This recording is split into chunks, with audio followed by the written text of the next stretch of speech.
औज़ुबिल्लाहिमिनश्शैतानिर्रजीम बिस्मिल्लाहिर्रहमानिर्रहीम। अस्सलामु अलैकुम।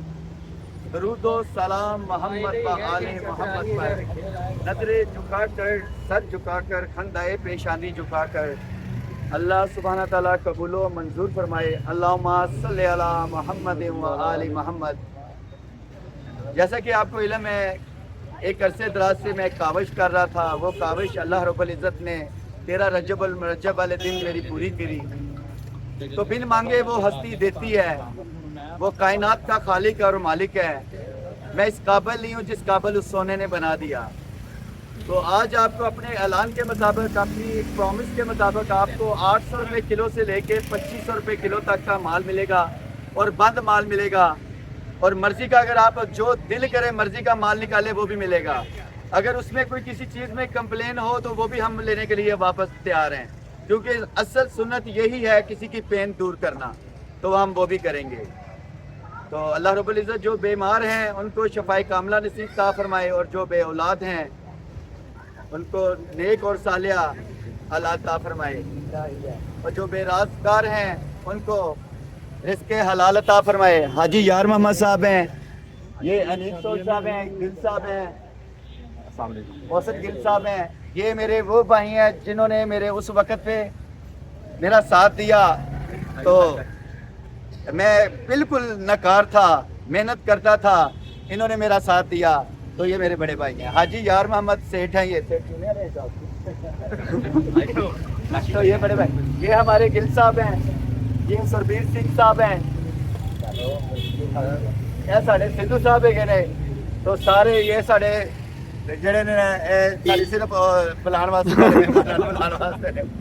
तो ਇਹ ਸਾਡੇ ਮਾਸਟਰ ਸਾਹਿਬ ਨੇ, ਸਾਡੇ ਮਾਰਕੀਟ ਦਾ ਸਾਡਾ ਝੂਮਰ ਨੇ, ਸਾਡੀ ਮਾਰਕੀਟ ਦੇ ਸਾਡੇ ਬਜ਼ੁਰਗ ਵੀ ਨੇ।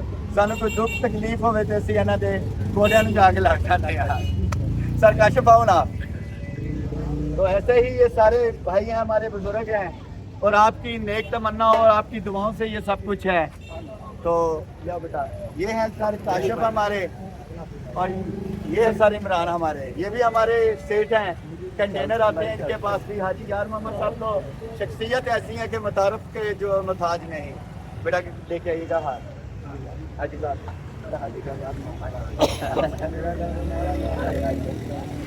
का सच पाओ ना हाजी। अब तो बेटा पूरा फुल है। बेटा ले आओ ना, इंसान का फुल ले आओ। कितने हाथ सर छवि लेके आने सर।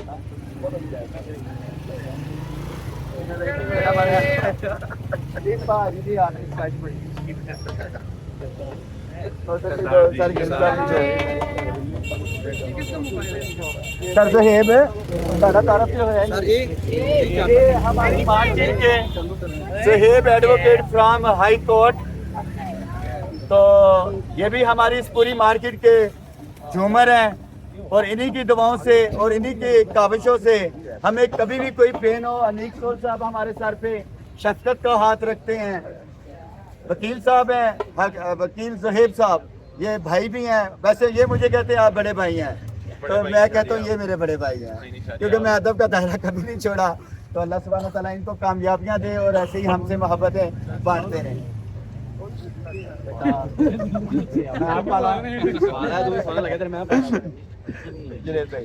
मास्टर साहब ने भी पाओ बेटा, इधर भी आओ। मास्टर साहब तुम भी आओ ना, भाई साहब आओ। स्टॉप कर दो, आप केक की तरफ चले।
जैसा कि आपको इल्म है 13 रजब अल मुरज्जब के मौका पे आज हमारी ओपनिंग थी जश्न मौला अली की वलादत पे खुशी पे हमारी ओपनिंग थी इजाज़ सन्स की।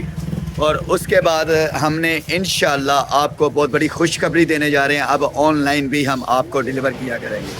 थैंक यू सो मच, अपना ख्याल रखिएगा।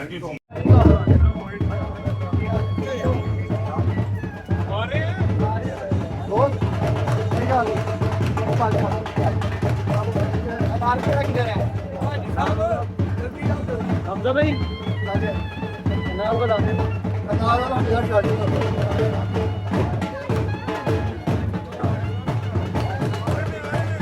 सब आ रहे हैं, बना बेटा आगे आ रहे हैं। नाम में बंदे बड़े हैं, उसके अंदर करेंगे ना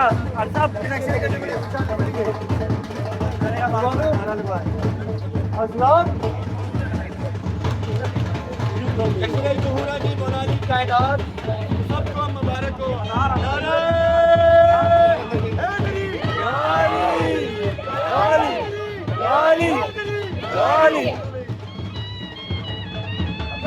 बेटा अपना क्रीम ले आओ।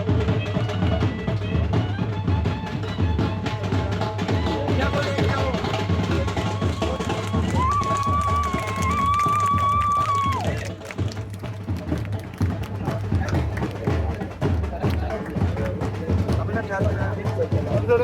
ये मैं कहता हूँ, आप बोले क्या हो?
नहीं चलते दे